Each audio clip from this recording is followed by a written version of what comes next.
একেবারে নাৎসি জার্মানির ছবি দেখছি। প্রতিবাদ করুন বিকাশবাবু। হুমো চাচার সাথে সাক্ষাৎ করা সেলিম বাবুও আপনিও বাঁচবেন না না হলে। যেভাবে দিল্লিতে বাংলার বিভিন্ন সরকারি আধা সরকারি গেস্ট হাউসে বাঙালিদের পুলিশ আটকে রেখে হেনস্থা করছে, এক কথায় ভয়ঙ্কর। ভিডিওতে দেখলাম দিল্লির পুলিশ অফিসার বলছে উপর থেকে নির্দেশ আছে, এদের বাইরে বেরোতে দেওয়া যাবে না। কোনো কারণ দেখাচ্ছে না, কোনো সরকারি পুলিশি অর্ডার দেখাচ্ছে না, বারবার আইডেন্টিটি কার্ড পরীক্ষা করছে এবং সেগুলি হাতে নিয়ে ঘুরছে। ফেরত না দিলে কারো কিছু করার নেই, কারণ এই লোকেদের সঙ্গে কোনো পরিচিত নেতা মন্ত্রী সাংসদ কেউ নেই।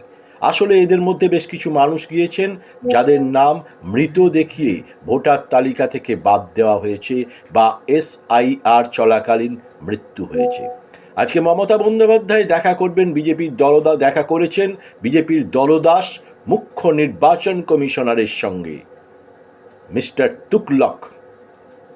সুপ্রিম কোর্টে মামলা চলছে বিহারের ক্ষেত্রেও যোগেন্দ্র যাদব আদালতে জ্যান্ত মানুষ প্রমাণ হিসেবে পেশ করেছিলেন, কিন্তু এখানে গ্রাম থেকে আসা গরিব মানুষদের বেরোতেই দেওয়া হচ্ছে না।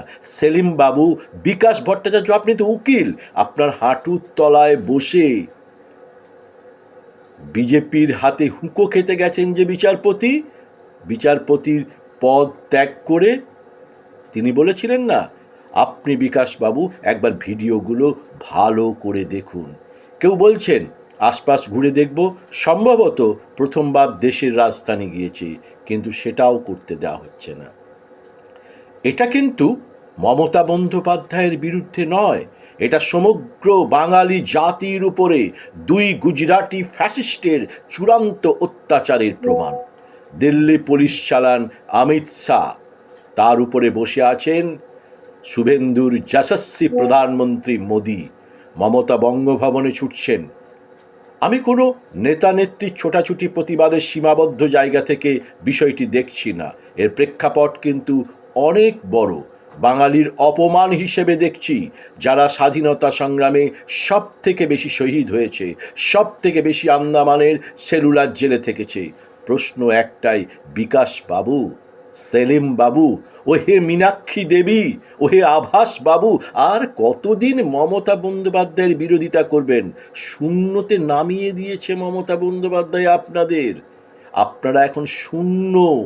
আপনারা হুমো চাচা, শুভেন্দু বাবু সবার সাথে বৈঠক করতে পারেন, শূন্যটা কাটাতে পারবেন তো? কাল আপনি দেশের রাজধানী দিল্লি গেলে আপনাকে জেলে পুরে দেবে না তো? এ গ্যারান্টি আপনি দেবেন? সিপিএমের বিকাশ ভট্টাচার্য উন্মাদ হয়ে গিয়েছেন, শুধু যুক্তি বুদ্ধি নয়, ভাষা এবং শালীনতা হারিয়েছেন।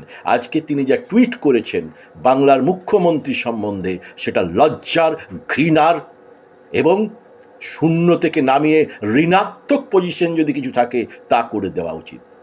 আমার প্রশ্ন আলিমুদ্দিন স্ট্রিটের তাবড় নেতাদের কাছে, আপনারা কি এই বিকাশবাবুর মত এবং ভাষা সমর্থন করেন? আমি কিন্তু 22 লাখি ঘোষের কথা বলছি না, 3বার হেরেছেন তিনি।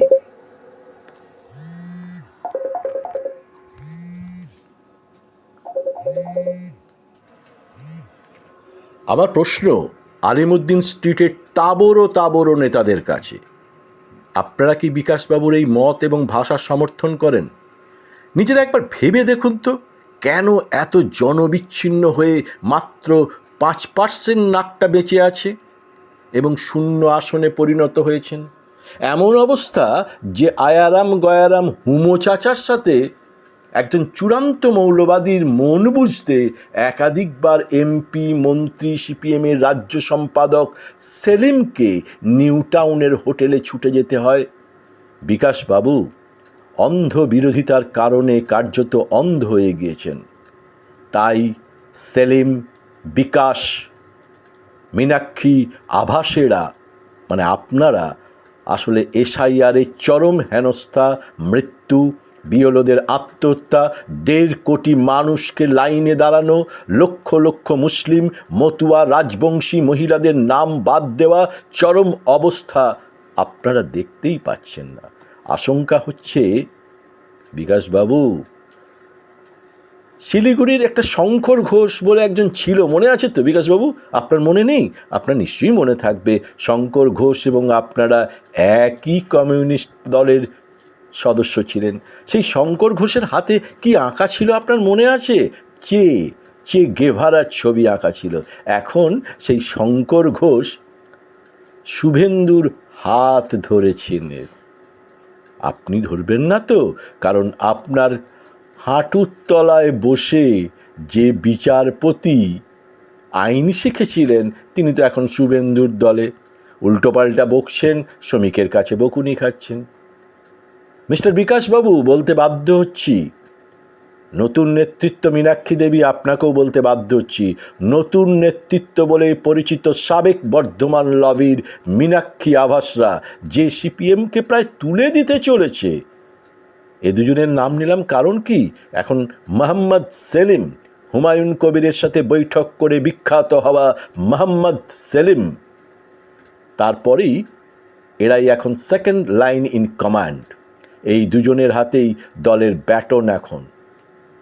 এদের একটাই রাজনীতি, সেটা হলো শুধুই মমতা বিরোধিতা, কথাবার্তায় হাস্যকর ঔদ্ধত্য, সঙ্গে তাচ্ছিল্য। এরা মনে করছেন ভালো করে এসআইআর করলে তৃণমূলের 12টা বাজবে। 10টা বাক্য যদি এনারা ভাষণ দিয়েতেন, তবে 9টা বাক্য কঠোর ভাষায় মমতা বিরোধিতা, আর একটা বিড়াল ছানার মতন মিউ মিউ করে বিজেপির বিরুদ্ধে। কিন্তু যেটুকু ভোট পায় সিপিএম, তার 80% মুসলিম। সিপিএম কার্যত এসআইআর নিয়ে নীরব। এসআইআর যে কি ভয়ঙ্কর, বৃদ্ধ কান্তি গাঙ্গুলি শুনানিতে ডাক পাওয়াতেও মীনাক্ষী আভাস, বিকাশ, সেলিমেরা বুঝতে পারছেন না।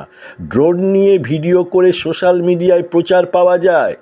22 লাখে 3বার হেরে যাওয়া ঘোষবাবুও সোশ্যাল মিডিয়ায় আর ওই মাকুন্দ টিভিগুলোতে বসে বসে বাতেলা মারতে পারে, কিন্তু ভিউ বাড়ে, প্রচার বাড়ে, কিন্তু ভোট পাওয়া যায় না। প্রান্তিক মানুষের ভোট আপনাদের হাত থেকে বেরিয়ে গিয়েছে। মধ্যবিত্ত মানুষের ভোট বিজেপিতে গমগম করছে। সেটা মার্ক্সবাদী ভোট, সেটা বিকাশবাবু আপনাদের ভোট। মিলিয়ে নেবেন বাঙালির সভ্যতা ও সংস্কৃতির বিরুদ্ধে কিভাবে বিজেপি ও সংঘ পরিবার হিন্দুত্ববাদীরা যুদ্ধ ঘোষণা করেছে, সেটা মীনাক্ষী আভাস, সেলিম, বিকাশেরা জানে না, এটা হতে পারে না। এ কারণে একটাই কথা, এই কথাগুলো বলার কারণ একটাই, এখনও রাজ্যের বহু মানুষ মনে মনে বামপন্থী, যদিও তাদের একাংশ বিজেপি বিরোধিতার কারণে মমতা বন্দ্যোপাধ্যায়কে ভোট দেয়। আরেক ভাগ হাতে চেয়ে আঁকা শঙ্কর ঘোষের দল, যারা মনে করেন মমতার থেকে মোদি ভালো। এরা পার্টিটাকে তুলে দিয়েছেন। বিকাশ, সেলিম, মীনাক্ষী আভাসেরা পার্টিটাকে তুলেই দেবে, বাকি যেটুকু আছে। বিকাশবাবু, মমতা বন্দ্যোপাধ্যায় একজন মহিলা মুখ্যমন্ত্রী। তিনি সত্যি কথাই বলেছিলেন, ঘরের কাপড়ে তিনি বেরিয়ে এসছেন। আপনি চোগা চাপকান পরে একবার দিল্লিতে যান না জ্ঞানেশবাবুর সাথে তর্ক করতে, পারবেন না। কারণ অদৃশ্য টিকি হয়তো আপনাদেরও বাঁধা আছে ওই হাতে চেয়ে আঁকা শঙ্কর ঘোষের মতন। মিলিয়ে নেবেন, এবারেও 26-এও আপনারা শূন্য হতে চলেছেন।